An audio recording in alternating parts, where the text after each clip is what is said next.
हमारे पास अभी जो हम स्टार्ट करने जा रहे हैं ये कोई एक चैप्टर नहीं है बल्कि टॉपिक है। आप लोगों का चैप्टर नंबर 1 और 2 ये एक साथ ही हो जाने और हमने इसकी तैयारी भी एक साथ ही करनी।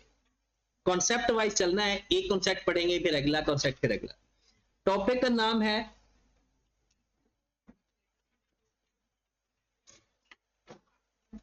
Equations.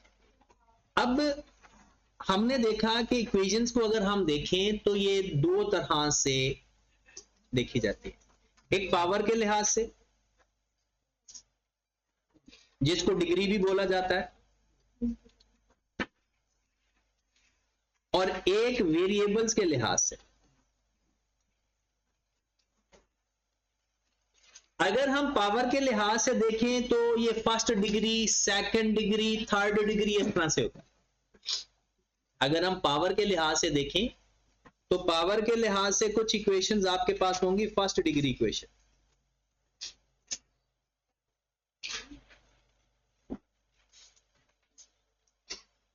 Second degree equation,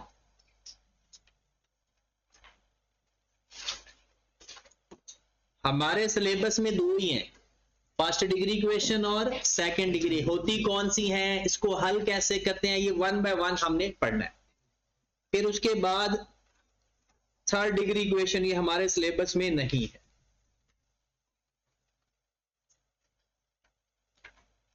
variable की मैक्सिमम पावर को डिग्री बोला जाता है। वेरिएबल्स की मैक्सिमम पावर को डिग्री बोला जाता है। जैसे अगर छोटी सी एग्जांपल लेते हैं, हमारे पास एक इक्वेशन है 5x + 1 = 0। तो ये हमारे पास फर्स्ट डिग्री इक्वेशन, x की पावर 1 है। अगर हमारे पास आ जाए 5x² + x + 2 = 0, तो ये हमारे पास सेकंड डिग्री इक्वेशन आ जाएगी क्योंकि पावर मैक्सिमम। और इसी तरह से अगर हमारे पास आ जाए x² y + xy + y², कुछ इस तरह से अगर आ जाए तो ये थर्ड डिग्री इक्वेशन है। अब आप कहोगे सर थर्ड डिग्री इक्वेशन की समझ नहीं लग रही। एक बात हमेशा याद रखें कि जब भी दो वेरिएबल आपस में मल्टीप्लाई हो रहे हों तो डिग्री बताते वक्त उसकी पावर ऐड करके बता। डिग्री बताते वक्त उसकी पावर ऐड करके बताते। अगर आपसे ये कोई पूछे कि मेरे पास हमारे कुछ वैल्यू है x की power 2 plus xy² plus y की पावर 2, कुछ इस तरह से इक्वेशन आ जाए और आपसे ये पूछा जाए बताओ ये इसकी किस डिग्री में है, तो आपने देखना है कि जहां पर दो वेरिएबल आपस में मल्टीप्लाई हो रहे हैं उनकी पावर ऐड करके बता, तब डिग्री मानी जाती है। तो इसकी भी डिग्री 3 है और इसकी भी डिग्री, तो ये थर्ड डिग्री इक्वेशन। इसी तरह फोर्थ डिग्री इक्वेशन भी होगी, जैसे जितनी मल्टीपल पावर्स को ऐड करके जितनी पावर ज्यादा आएगी वही उसकी डिग्री होगी। एक्स की जगह कोई नंबर नहीं, वेरिएबल्स की पावर। ठीक होगी बात। तो डिग्री आपकी पेपर में फर्स्ट डिग्री और सेकंड डिग्री सिलेबस में है, इससे आगे है ही नहीं। उसके बाद वेरिएबल्स के पॉइंट ऑफ व्यू से देखा जाए, वेरिएबल के पॉइंट ऑफ व्यू से मिसाल के तौर पर मेरे पास एक है 5x + 8 = 0। इसमें एक वेरिएबल है, इसको मोनोमियल भी बोलते हैं, डिफरेंट इसके नाम है। कुछ नाम मैं आपको यहां पर आपकी बुक में हाईलाइट भी करवा देता हूं ताकि जब बुक आप पढ़ने लगो तो वहां से भी आपको चीजों का अंदाजा हो जाए।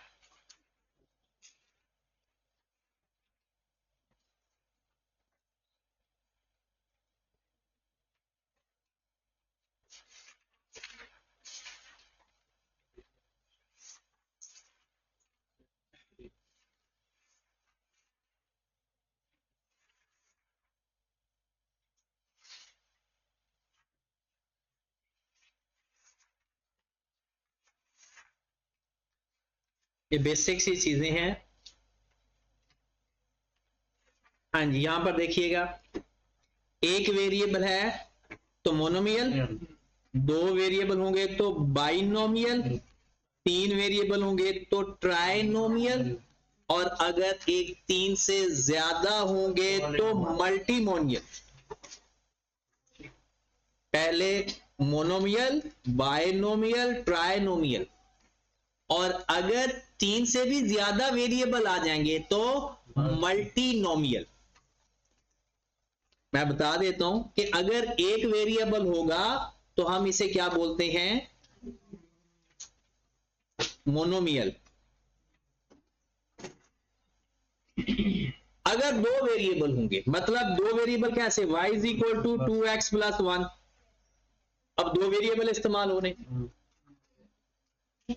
पावर के लिहाज से अलग से बताया जाता है, वेरिएबल के लिहाज से अलग, तो क्या आ जाएगा ये बायनोमियल। बाय का मतलब भी आपको पता दो ही होता है। अच्छा, इस साइड पर साथ इधर आपके पास एक ब्लैक कलर की इक्वेशन है 5x square plus x plus 2। बताओ इसमें एक वेरिएबल है या दो वेरिएबल? एक वेरिएबल है, क्योंकि x एक से ज्यादा है बट वेरिएबल एक ही है x, और जो वेरिएबल होते हैं वो most of the cases X Y Z form में होते हैं। तो अगर हमारे पास एक ऐसा वैल्यू आ जाए कि 2x plus 3y minus 2z is equal to 10, तो ये क्या होगा, ट्राइनोमियल।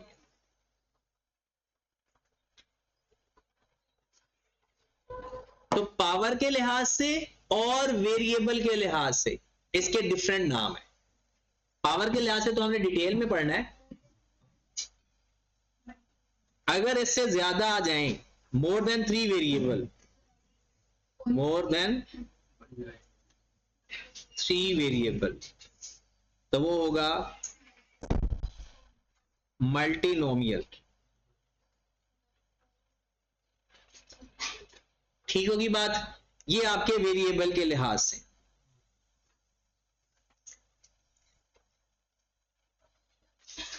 नेक्स्ट, अभी हम देखते हैं फर्स्ट डिग्री क्वेश्चन के अंदर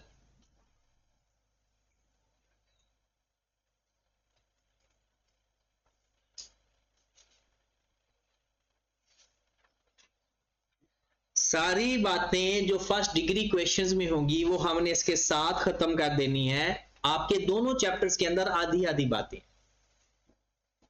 तो हम कोशिश करेंगे कि मैं इसके ना एक आपको अलग अलग करके ही दे दूं चीजें, ताकि दोनों चैप्टर्स में आप मिक्स ना हो जाएं।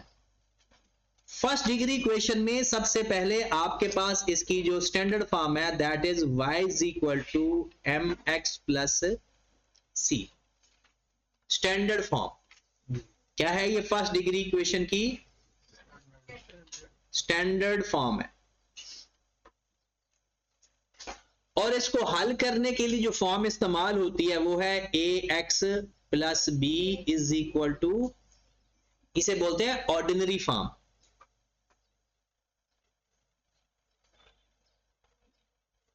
ये दोनों फर्स्ट डिग्री इक्वेशन है, दोनों ही फर्स्ट डिग्री इक्वेशन है, बट एक है तो बाइनोमियल है और एक है मोनोमियल।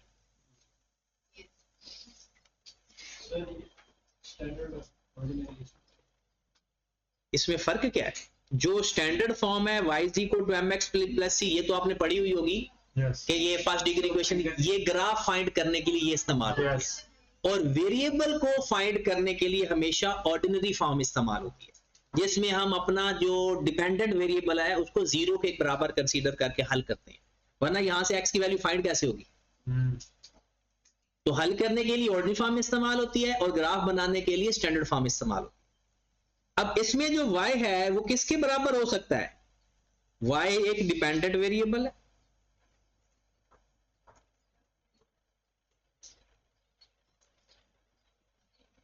उसके बाद आप y को टोटल कॉस्ट भी कह सकते हैं, या आपने नाम रिग्रेशन लाइन के अंदर भी सुने होंगे, m को स्लोप बोला जाता है यहां,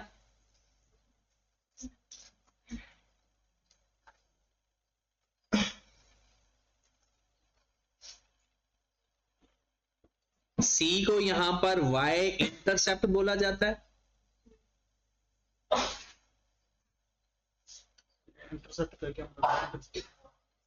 और इसको फिक्स्ड कॉस्ट भी बोला जाता है।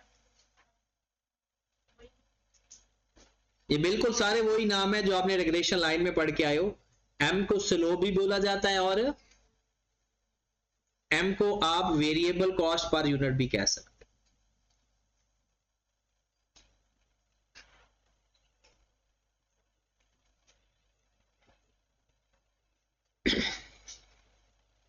इसको हल करने का तो बिल्कुल बेसिक तरीका है, हम मेन इसकी ओरिजिनल चीजों पे जाते हैं। अगर मेरे पास क्वेश्चन के अंदर आ जाती है कि वैल्यू, पहले तो ना इसका ग्राफ देखें जरा। सपोज इसका ग्राफ यहां पर आ जाओ, ये जो नंबर है ना, ये इसे बोलते हैं y इंटरसेप्ट। आपकी लाइन किस जगह पर y को जाकर इंटरसेप्ट करती है उसे बोलते हैं y इंटरसेप्ट।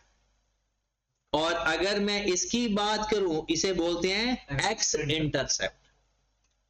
ये लाइन किसी भी तरह से हो सकती है, और कोई ऐसी लाइन ऐसी भी हो सकती है कि y इंटरसेप्ट हो, x इंटरसेप्ट हो ही ना, और x इंटरसेप्ट हो और y इंटरसेप्ट हो ही ना। ऐसा पॉसिबल है, क्योंकि ये जो लाइन है, ये जो लाइन जा रही है, इसका y इंटरसेप्ट तो है, x इंटरसेप्ट कभी जिंदगी में नहीं होगा।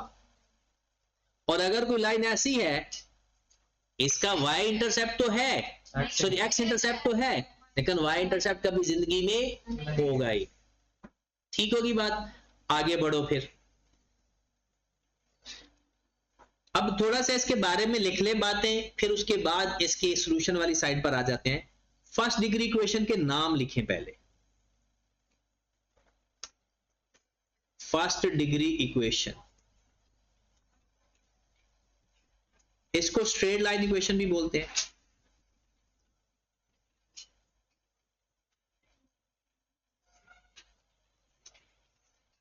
स्ट्रेट लाइन इक्वेशन, इसको ट्रेंड लाइन भी बोलते हैं।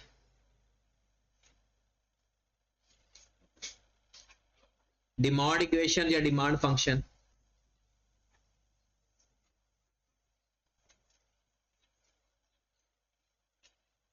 प्राइस फंक्शन या प्राइस इक्वेशन,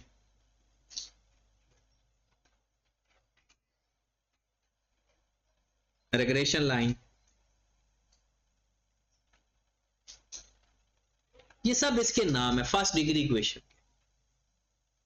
पता कैसे चलेगा ये फर्स्ट डिग्री इक्वेशन है? Maximum power of the variable is 1, multiple होने के बाद भी 1 रहे। ये नहीं कि आपको जैसे यहां पर लिख रहा हुआ है ना कि X Y plus 2x is equal to 10, और आप ये कहोगे ये फर्स्ट डिग्री इक्वेशन है, तो ये गलत होगा। फर्स्ट डिग्री इक्वेशन के लिए मल्टीपल होने के बाद भी पावर 1 नजर आनी चाहिए। तो सबसे पहले तो ये फर्स्ट डिग्री इक्वेशन के नाम इस्तेमाल होते हैं। दूसरी बात, हर इक्वेशन के बारे में सेम बातें पूछता है वो। दूसरी बात, इसका ग्राफ किस तरह का होता है? Straight line. First degree equation का ग्राफ किस तरह का होगा? Straight line. इसकी फॉर्म कैसी होगी? y is equal to mx plus c और ax plus B is equal to, एक स्टैंडर्ड फॉर्म है और एक ऑर्डिनरी फॉर्म। दो बातें होगी। इसका स्लोप कैसे फाइंड करते हैं? वो एंड पे करते हैं। इसका एक्स वाई इंटरसेप्ट कैसे फाइंड करते हैं? Put x is equal to 0। जब भी क्वेश्चन के अंदर वो कहे कि y इंटरसेप्ट फाइंड कर दें, x की जगह 0 पुट कर। और अगर वो आपसे कहता है कि मुझे x इंटरसेप्ट चाहिए, तो put y is equal to 0। चले स्लोप की जगह लिख ले एक दफा, एक लिख लेते हैं, फिर दो तरीके हैं इसके। माइनस ए ओवर, स्लोप कैसे फाइंड करेंगे? Minus A over B. ये वो चीजें हैं जो हो सकता है एमसीक्यूज में पूछी जाएं, और अब हमने इसके कुछ सवाल करते हैं जिसमें ये सारी चीजें हम फाइंड करेंगे। सबसे पहला सवाल लिखो, आपके पास क्वेश्चन सपोजेड आ सकता है 5x plus 2y is equal to 20। क्या ये फर्स्ट डिग्री इक्वेशन है या नहीं? Yes. ये फर्स्ट डिग्री इक्वेशन है या नहीं? है। ये फर्स्ट डिग्री इक्वेशन है, क्योंकि Power one. दो वेरिएबल है लेकिन किसी भी जगह पावर 1 से ज्यादा नहीं, और ना ही मल्टीपल है ये। अब दूसरी बात, वो हमसे क्या पूछ सकता है? नंबर 1 वो कहेगा मुझे इसका स्लोप चाहिए। स्लोप फाइंड करने के लिए दो मेथड है। पहला मेथड, आप लोगों की इक्वेशन का फॉर्मेट 100% यही हो, पहले x फिर y फिर इज इक्वल टू और फिर कांस्टेंट। तो क्या करेंगे? स्लोप फाइंड करने के लिए m is equal to minus A over x का जो वेरिएबल कोफिशिएंट है वो a होगा और y का जो कोफिशिएंट होगा वो b। तो हमारा आंसर आ जाएगा -5 ओवर 2। एक तरीका फार्मूले में है, formula he -a over b। अब ये फार्मूला बनता कैसे ये मैं बता दूं। असल में ये फार्मूला बना कैसे, एक फॉर्म होती है ax plus b y is equal to c. ये भी एक फर्स्ट डिग्री इक्वेशन की फॉर्म है। Yes. अब आप इसको कन्वर्ट कर दो, y is equal to m x plus See. C. अब जब मेरे पास बी वाई आएगा, बी वाई किसके बराबर आ जाएगा? Minus a x plus c. y किसके बराबर आएगा? b इधर मल्टीप्लाई है, उधर जाकर डिवाइड हो जाएगा। Minus A over B x plus C over, तो जो x का कोफिशिएंट आ रहा है जिसको आप स्लोप बोलते हो वो क्या आ रहा है? -a over b। अब चाहो तो इस क्वेश्चन को भी इस मेथड से हल कर सकते हो। मतलब क्या हाल तरीका होगा? 5x plus 2y is equal to क्या है आपके पास? 20। देखो जरा, 2y is equal to -5x plus 20। 2 इधर मल्टीप्लाई हो रहा है, उधर जाकर डिवाइड हो जाएगा, तो y is equal to -5 over 2x plus 20 over 2। m किसके बराबर आ गया? -5 ओवर। तो चाहे तो आप डायरेक्ट हल कर लिया करो, चाहे आप इसका फार्मूला बना लो। दूसरा सवाल देखें, आपके पास इक्वेशन सपोज दैट कुछ इस तरह से है, 3x is equal to 20 minus 4y, और आपसे कह दिया जाता है find slope and x intercept. सबसे पहला काम किया करो, इसको सही फॉर्म में कन्वर्ट किया करो। 3x plus 4y. 3x plus 4y is equal to, अब जो वो कहता है वो फाइंड करके दे। स्लोप के लिए क्या फार्मूला इस्तेमाल होगा? -a over B. -3 ओवर, 4.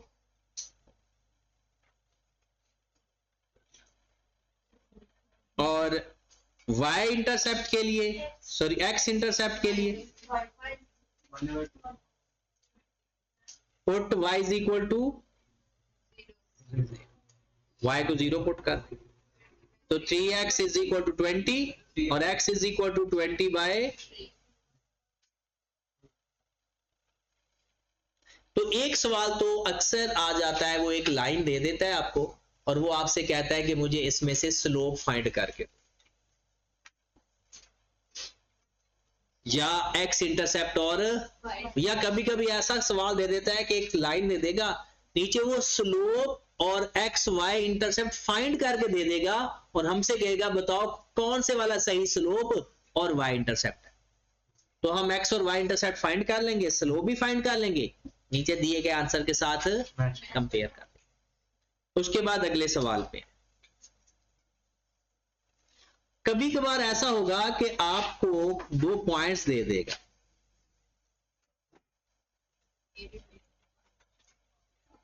और आपसे कहेगा कि मुझे इन 2 पॉइंट से स्लोप फाइंड करके। तो जो 2 पॉइंट का स्लोप होता है ना, उसका फार्मूला लिख ले, y2 minus y1 over x2 minus x1।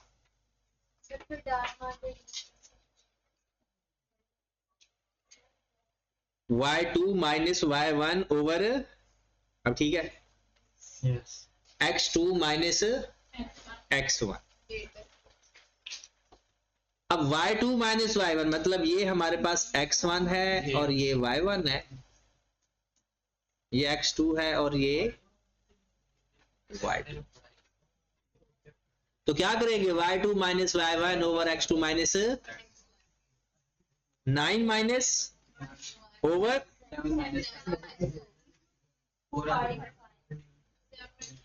8 over 4 आ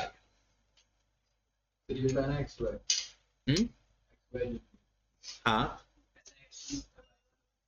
किसी को भी आप x1 y1 और x2 y2 कह सकते हैं, किसी को भी, ये जरूरी नहीं है कि आप किसी एक स्पेसिफिक, किसी को भी रख सकते हैं।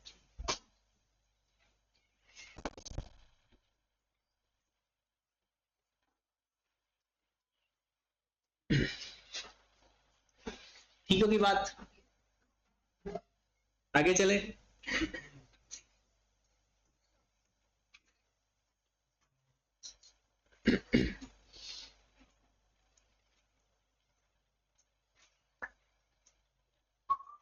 नेक्स्ट हमारे पास इसका एक इक्वेशन हल करने का तरीका आएगा,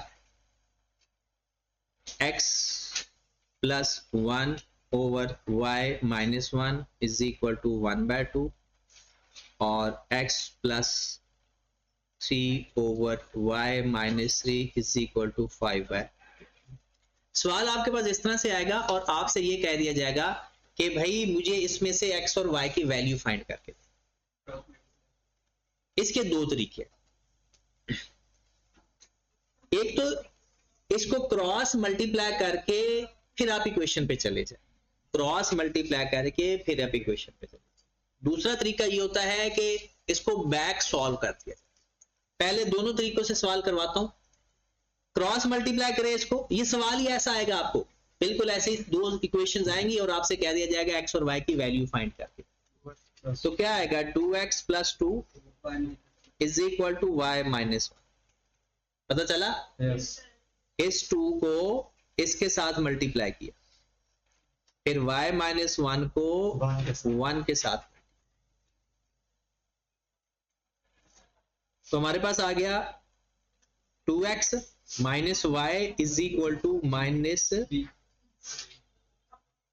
ये डायरेक्ट किया, पता चल गया। Yes. x और y को एक साइड पर, बाकियों को एक साइड पर। अब दूसरी इक्वेशन बनाए, 2x plus 6 is equal to 5x minus 5y। अब 2x Minus 5. Minus 5y is equal to minus. 9. Okay. अब इन दोनों इक्वेशंस को कैलकुलेटर के अंदर पुट कर देंगे, साइमल्टेनियसली इक्वेशन बन गई ना। Yes. इन दोनों इक्वेशंस को कैलकुलेटर में पुट कर देंगे, हमारा आंसर आ जाएगा। करो जरा कैलकुलेटर के अंदर पुट और x और y की वैल्यू फाइंड करो, x और y की वैल्यू। ये पहले ऊपर नंबर करेंगे ना। ये फर्स्ट इक्वेशन में पुट करेंगे तो ये हमने किया हुआ है, लीनियर प्रोग्रामिंग के अंदर इक्वेशन को पुट करने का तरीका सीखा हुआ है।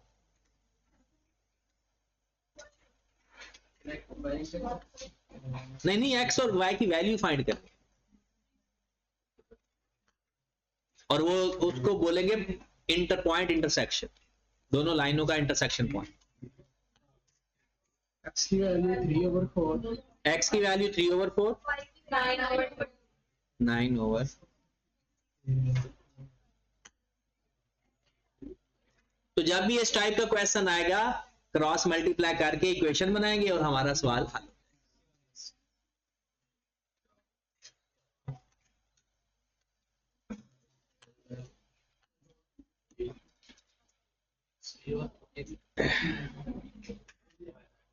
बाकी हम ना कल सीखेंगे कि फर्स्ट डिग्री क्वेश्चन बनाते कैसे। अभी आज के लिए इतना ही।